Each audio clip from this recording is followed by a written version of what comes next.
dilihat kalau misalkan kita terlalu banyak ngeluarin uang, tapi uang yang kita masuk ini ternyata sedikit, lebih dikit dibandingkan yang kita keluarkan. Nah, ini kita rugi dong.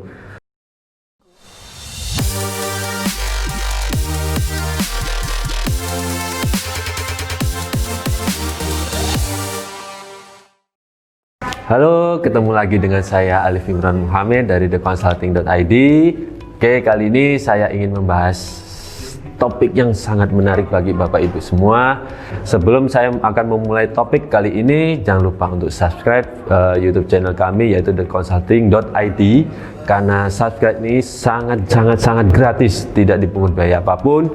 Dan juga jangan lupa klik tanda lonceng supaya Bapak Ibu semua atau para viewer YouTuber yang dimanapun Anda berada akan mendapatkan notifikasi terkait seputar topik-topik yang akan atau konten-konten yang akan kita upload setiap harinya. Oke, jangan lupa untuk di subscribe. Materi yang akan saya sampaikan kali ini adalah laporan arus kas bagi pengusaha. Nah, mungkin bagi teman-teman semua atau Bapak Ibu semua kan pasti sudah sangat mengenal terkait arus kas ini, atau mungkin yang bagi orang yang baru merintis di suatu usaha ini, Pak, apa itu arus kas, Pak? Apa pentingnya bagi usaha saya? Nah, saya akan menjelaskan kepada Bapak Ibu semua kenapa arus kas penting bagi pengusaha kita atau bagi usaha kita. Nah, jadi arus kas ini adalah pencatatan atas pengeluaran transaksi kas, atau lebih gampangnya adalah untuk mencatat pengeluaran dana yang kita gunakan untuk operasional kita, atau mencatat arus kas masuk atau arus kas keluar. Jadi itu fungsinya dari arus kas adalah mencatat terkait pengeluaran dana yang kita keluarkan untuk kepentingan usaha kita, atau kita terima uang dari para konsumen, katakanlah istilahnya dalam hal penjualan. Nah, contohnya seperti ini, kita jual barang nih ke konsumen, kita terima uang, katakanlah kita jual misalkan sepeda kita jual seharga 2.500.000. Nah, kita kan terima uang nih dari customer yang sudah membeli barang kita yang kita jualkan atau yang kita tawarkan konsumen. Nah, itu adalah yang kita catat di arus kas, atau pencatatan atas transaksi ini, atau transaksi uang masuk yang sudah kita terima dari konsumen, yang itu adalah yang kita catat di laporan arus kas. Jadi seperti itu ya Bapak Ibu semua. Nah, tujuannya adalah apa sih untuk arus kas ini untuk Bapak Ibu semua atau bagi pengusaha atau bagi bisnis kita, yaitu sebagai sarana informasi bagi pengusaha dalam melihat kondisi kesehatan perusahaan. Nah, jadi gini Bapak Ibu, gampangnya seperti ini. Saya terima uang masuk atas penjualan saya. Nah, saya kan juga banyak nih ada transaksi penjualan, kita terima uang masuk. Nah, kita lihat, kita bandingkan sama pengeluaran kita.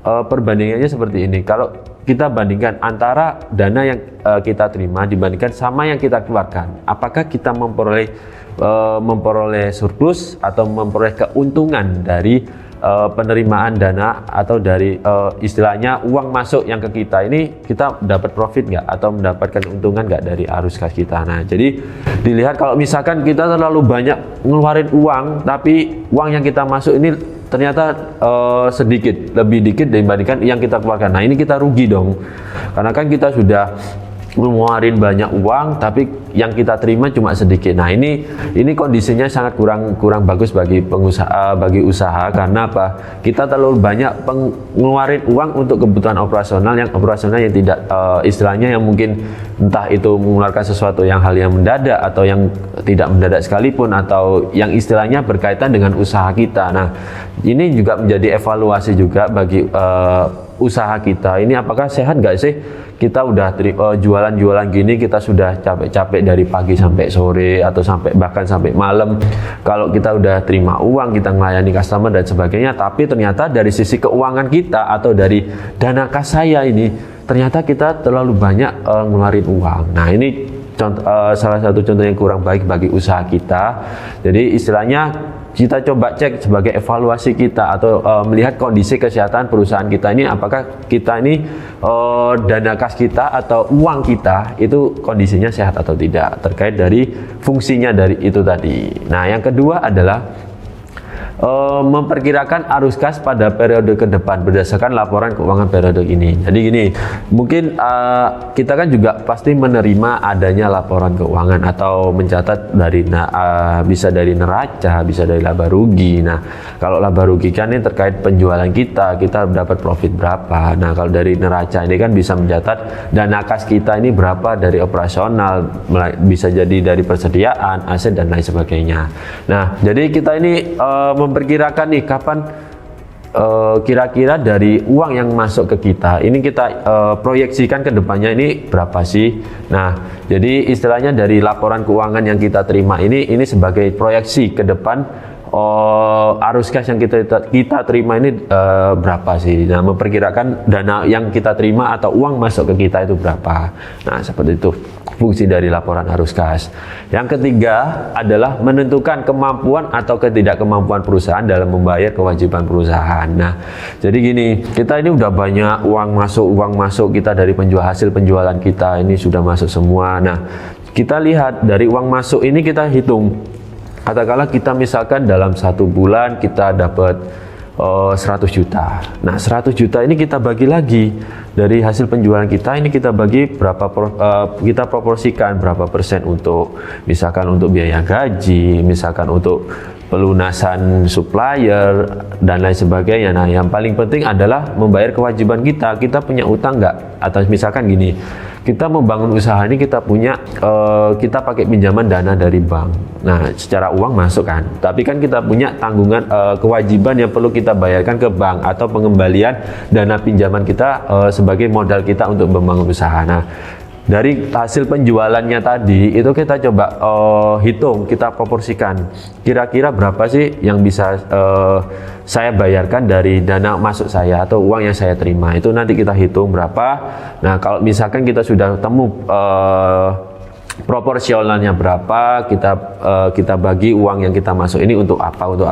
Jadi harus diperhitungkan. Jadi tidak semena-mena untuk uang masuk kita pakai kita bayar tidak seperti itu. Tapi harus kita dihitung-hitung dulu uang masuk ini berapa, kita proporsikan untuk kebutuhan ini berapa, seperti itu. Nah, yang keempat adalah landasan untuk pengambilan keputusan guna memperbaiki kinerja perusahaan. Nah, sangat betul sekali karena apa? Dari biasanya para pimpinan atau para owner usaha di sana pasti melihatnya dari sisi arus kasnya. Keuangan saya ini kondisinya baik atau tidak ya Pak? Apakah saya terlalu banyak ngeluarin uang sehingga tidak memperoleh kinerja yang baik bagi usaha kita? Nah, itu juga sebagai pengambilan keputusan guna untuk memperbaiki kinerja perusahaan kita. Nah, jadi dilihat keuangan saya ini berapa sih uang yang saya masuk, terus pengeluaran saya ini apa aja. Nah, itu dilihat mulai secara kita evaluasi dari pihak owner juga melihat seberapa besar pengeluaran dan pemasukan kita, lebih besar mana, apakah uang masuk atau uang keluar gitu. Nah, yang kelima adalah sebagai mengenai hubungan laba bersih terhadap perubahan kas perusahaan. Nah, jadi dilihat dari gini, gampangannya adalah saya memperoleh keuntungan, katakanlah dari penjualan kita selama 1 bulan kita punya keuntungan katakanlah 5 juta. Nah, 5 juta ini kita lihat dari perubahan kas kita. Jadi kan kas-kas ini kan juga bisa dilihat dari pengeluaran yang uang kita terima. Apakah masih juga memperoleh keuntungan juga dari laba bersih kita ini. Jadi laba bersih ini dari laba bersih ini nanti kan sebagai investasi untuk kedepannya. Nah, jadi laba bersih ini bisa kita gunakan untuk misalkan kita bagi untuk dividen atau kita pengambilan dana untuk kebutuhan pribadi atau istilahnya seperti prefer. Nah, seperti itu. Jadi kita lihat laba bersih ini kita gunakan untuk apa? Untuk investasi selanjutnya kah atau untuk hal-hal yang lain seperti itu. Nah, itu dari 5 fungsi dari laporan arus kas. Nah, di laporan arus kas ini juga terdapat ada klasifikasinya, teman-teman. Jadi klasifikasi laporan arus kas baik untuk perusahaan barang maupun jasa mempunyai klasifikasi dibagi menjadi 3 aktivitas. Yang pertama adalah arus kas aktivitas investasi, yang kedua adalah aktivitas operasional, dan yang ketiga adalah aktivitas pembiayaan atau pendanaan. Kita jelaskan satu persatu ya. Apa itu aktivitas investasi? Jadi aktivitas investasi ini adalah penerimaan atau pengeluaran yang terkait dengan aktivitas investasi perusahaan pada periode tertentu. Nah, beberapa aktivitas yang tergabung dalam arus kas investasi adalah pembelian dan penjualan aset tetap, penyertaan saham, dan bentuk investasi lainnya. Nah, gini, gampangannya adalah kalau misalkan kita beli atau membeli aset, ya, beli aset, misalkan beli mobil. Nah, mobil ini dilihat dulu fungsinya untuk apa sih? Nah, kalau misalkan untuk penunjang operasional, oke, kita akui sebagai aset operasional ya. Nah, jadi katakanlah kita beli mobil seharga 150 juta. Nah, nanti di laporan arus kasnya kita catat bahwa di kolom aktivitas investasi kita membeli mobil seharga 150 juta. Nah, seperti itu nanti kita catat sebagai pengeluaran investasi kita. Jadi istilahnya uang yang kita keluarkan untuk membeli mobil tersebut, itu kita catat. Nah, atau mungkin kita beli gudang. Gudang ini nanti kita pakai untuk menampung barang-barang kita ya. Jadi istilahnya karena kita kalau misalkan kita contohnya seperti perusahaan distributor, nah pasti kan membutuhkan gudang. Kita dapat beli barang dari prinsipal, kita tampung di gudang tersebut untuk menyimpan barang-barang kita. Nanti kita alokasikan ke operasional. Nah, jadi atau misalkan gudangnya seharga 1M. Nah, kita catat nih di kolom investasi pembelian atas bangunan atau gudang seharga 1 miliar. Nah, seperti itu dari aktivitas investasi. Jadi gampangannya aktivitas investasi ini untuk mencatat uang yang keluar atas pembelian aset kita, atau seperti mobil, bangunan, dan lain sebagainya. Nah, yang kedua adalah aktivitas operasional.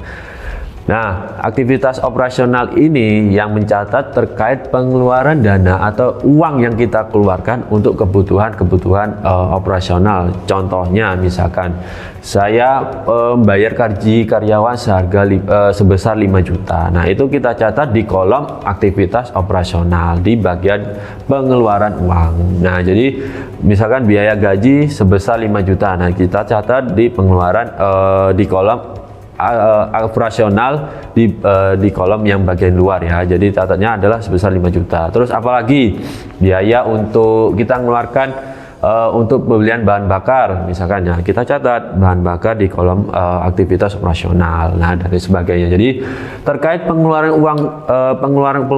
uang yang kita keluarkan untuk kebutuhan operasional, misalkan bayar gaji, bayar listrik, atau mungkin bayar supplier. Nah, itu juga dimasuk dalam ranahnya aktivitas operasional. Nah, Pak, kalau misalkan penjualan, kita catat di mana, Pak? Kita kan terima uang dari atas hasil penjualan kita. Nah, atas hasil penjualan ini juga kita catatnya di aktivitas operasional. Kenapa? Karena kan transaksi penjualan atau aktivitas operasional kita kan semuanya muaranya dari penjualan, transaksi penjualan dan pembelian. Jadi nanti pada saat kita mencatat, Pak, ternyata saya terima uang atas hasil jualan saya sebesar 1,5M. Nah, itu kita catat di kolom aktivitas operasional di bagian uang masuknya itu. Ya, jadi seperti itu pencatatannya. Untuk operasional ini adalah mencatat semua pengeluaran uang yang kita keluarkan untuk kebutuhan operasional kita.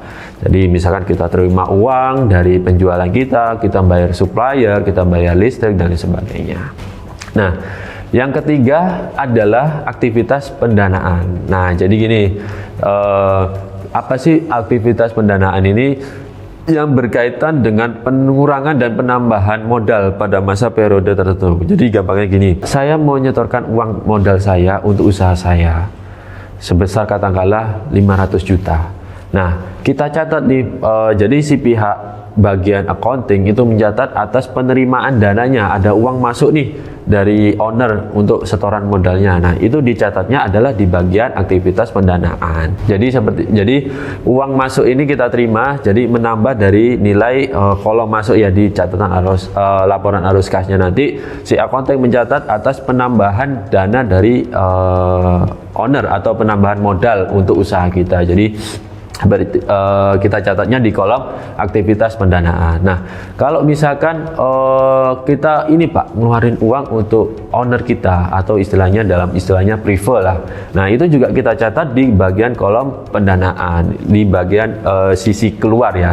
Untuk catat misalkan prefer sebesar 500 juta. Nanti di situ dicatat prefer sebesar 500 juta di kolom bagian yang sisi keluar. Nah, jadi itu adalah 3 aktivitas yang kita catat di laporan arus kas. Yang pertama ada investasi, yang kedua ada operasional, yang ketiga adalah pendanaan. Nah, jadi kalau misalkan investasi kita ngeluarin uang untuk beli aset atau beli gudang. Nah, kalau operasional misalkan kita beli misalkan bayar gaji, bayar listrik, air, air dan lain sebagainya, dan juga kita terima uang atas hasil penjualan kita itu di kolom aktivitas operasional. Nah, kalau kita mendapatkan penambahan modal dari owner, nah itu adalah dicatatnya di kolom pendanaan. Jadi sudah ada plot-plotnya masing-masing terkait transaksi yang akan kita catat dari